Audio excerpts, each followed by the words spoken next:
Frontline, Prisoners of Silence.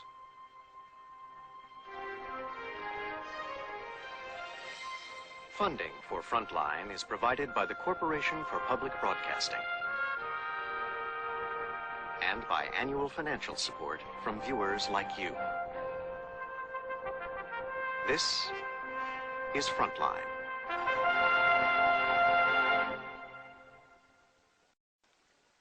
The theory of facilitated communication claims that many, perhaps most autistic people are not retarded, but have intelligent minds imprisoned in bad bodies.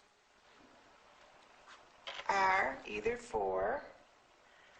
Good. Go ahead. Delete. Did you want to delete that? Bicklin argues that autistic individuals, like Ellen, have many things to say, but are unable to say them because her body will not do what her mind wants.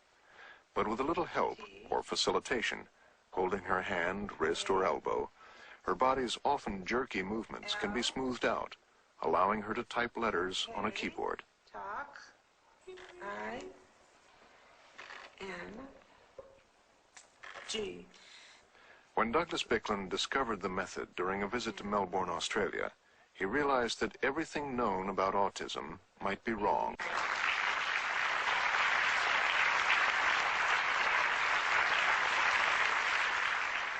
Profoundly autistic Ben Lair can't speak, but can type his thoughts to an audience of people. Feel like you need patient friends like Mike. They fight for me. Okay, folks, what I'm going to be doing now... Shane had devised a double-blind test like this to objectively determine who was authoring the messages, Betsy or the facilitator who transcribed the allegations. He showed both a series of pictures and asked them to type what they saw. Betsy, sure you're looking at it. When both Betsy and her facilitator saw a picture of a key, the letters K-E-Y were typed. But Shane wanted to discover what happened if each saw a different picture. Okay. When Betsy saw a cup, she didn't type cup, she typed hat, what the facilitator saw. Here we go. I'll take a look at this one. I want you to tell me what you see. Okay? When Betsy was shown a picture of a dog, she didn't type dog, but sneakers, what the facilitator saw. Okay. Okay. I'll take a look at that one. When Betsy was shown a boat, Now she didn't Betsy, type you take a boat, look at that one. but sandwich, what the facilitator saw. Okay, here's the next one. It was just devastating to watch because what you saw was the words being typed out were the words the facilitator had seen. And it was just so clear and so unmistakable. I was sitting there watching this and saying, my God, it's really true. This stuff is bogus. What I found was that whenever the pictures were different, I always received the typed message that was seen by the facilitator. So that was pretty strong evidence that not only was Betsy not communicating, but the messages were being absolutely, totally directed and authored by the facilitator. I thought it would prove once and for all, without a doubt, that it was these people communicating and that we were not influencing them in any way, shape, or form. I was convinced that it would prove their communication. A team of psychologists and facilitators led by Doug Wheeler devised a rigorous double-blind test. Well, this is what we had in mind. It's just a simple T device. The table's split down the middle. Myself as a researcher, I can stand back here, and I'm pretty much out of view of the The facilitator and autistic individuals sat side by side with a screen dividing their visual field. Sometimes they were shown the same picture.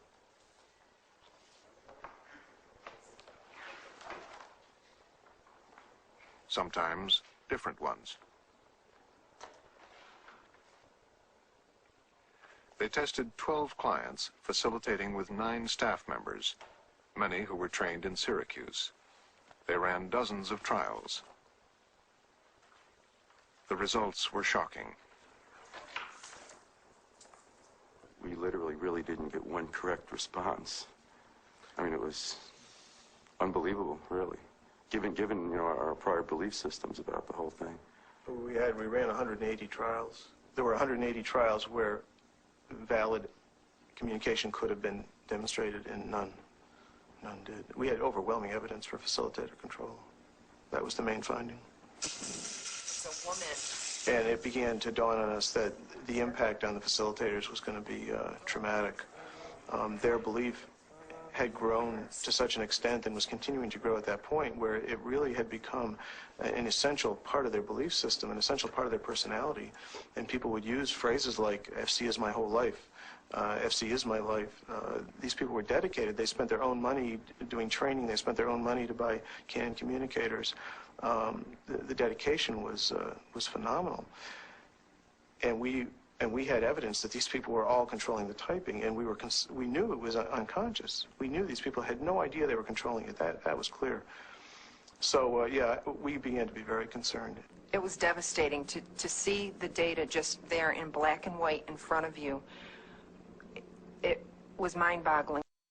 Report was sent to Douglas Bicklin in Syracuse. I think that test has severe problems. I mean, one, you're putting people in what might be described as a confrontational situation. That is, they're being asked to prove themselves. As I pointed out, confidence appears to be a critical element in the method.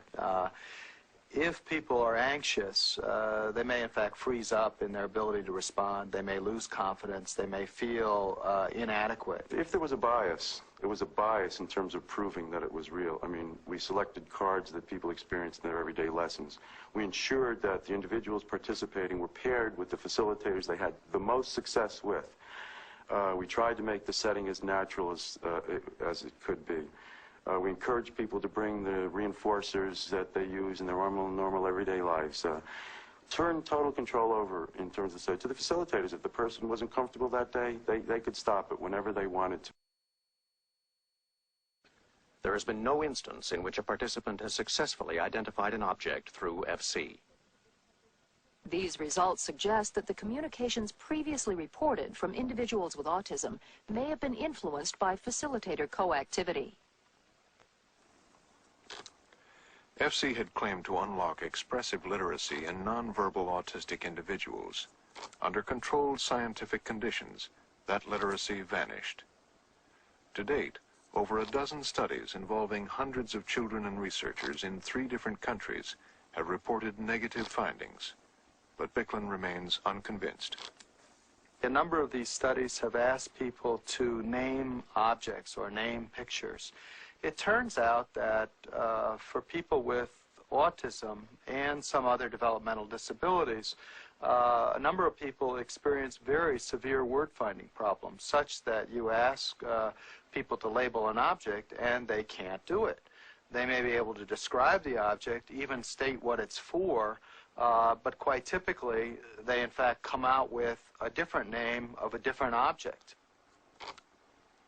But, researchers asked, was it possible that a child who can write poetry and do algebra would be unable to label a cup? And they questioned why autistic individuals who had appeared on national television and addressed crowds at Syracuse conventions would all be so nervous that none of them would get a single answer right.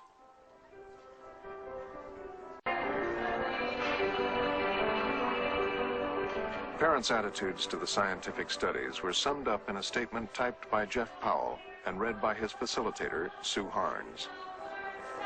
Regarding the recent controversy about facilitated communications, we are extremely angry about the well-to-do critics who are giving a dogged, disheartening review.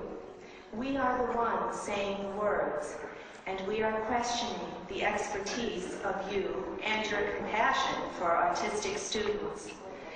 And please encourage us and Doug to be able to become a part of your world and get the hell out of our world.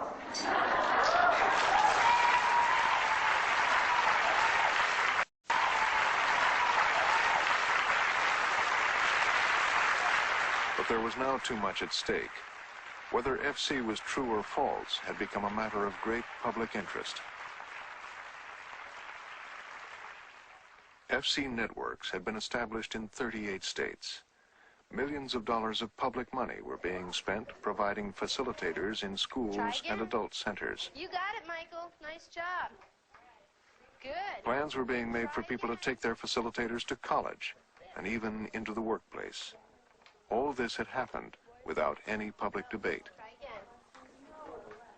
From public prosecutors to special educators, from social workers to parents, in their enthusiasm to adopt facilitated communication, they had chosen to overlook a number of things about FC that simply didn't make sense. Skeptics wondered how thousands of autistic people could have taught themselves to read and write just by watching television. And why should disabled individuals who can point by themselves need someone to hold their hands to type? Regret. And most significantly, they point out, why is it that most of the time, most of the autistic individuals are not looking at the keyboard? It's certainly true that a touch typist can type without looking at the keyboard. Connie Cesari, star graduate of the Catherine Gibbs School, can type 100 words a minute without looking. She has memorized the layout of the keys. But before starting, she registers her hands in a home position. This is her reference. Frontline wanted to see if she could type with one finger without looking.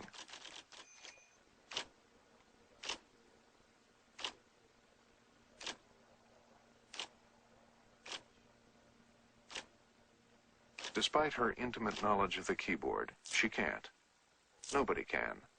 Without a reference, it's just impossible.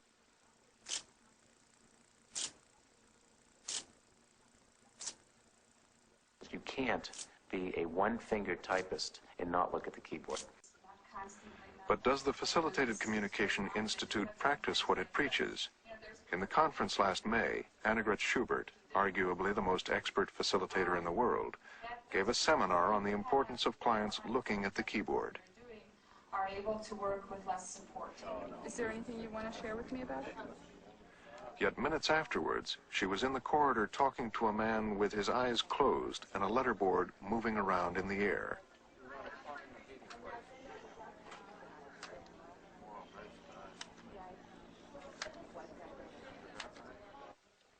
And even when Doug Bicklin was present, we filmed Jeff Powell typing while looking at the ceiling, something Bicklin concedes is impossible.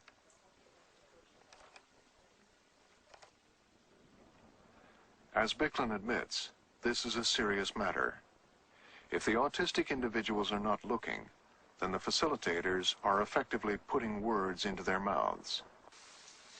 Scientists in Australia had warned Bicklin of such dangers. This videotape especially concerned them.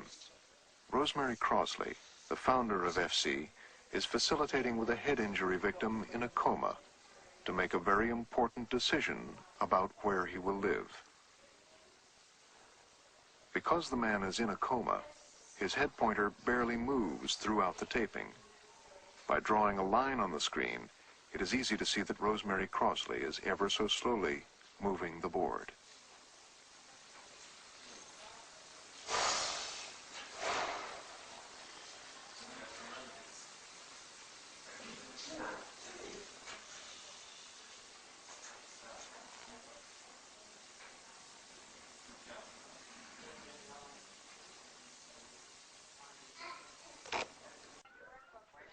It's very easy to fail in one's attempt to demonstrate something. It's usually more difficult to be successful. So it almost doesn't matter how many instances of failed studies we have. What we need with any one individual are instances where the person succeeded. Until then, as the evidence against facilitated communication accumulates, a painful question remains. Whether parents and those who care deeply about autistic individuals are choosing to see them as they would like them to be, rather than respecting them for who they are.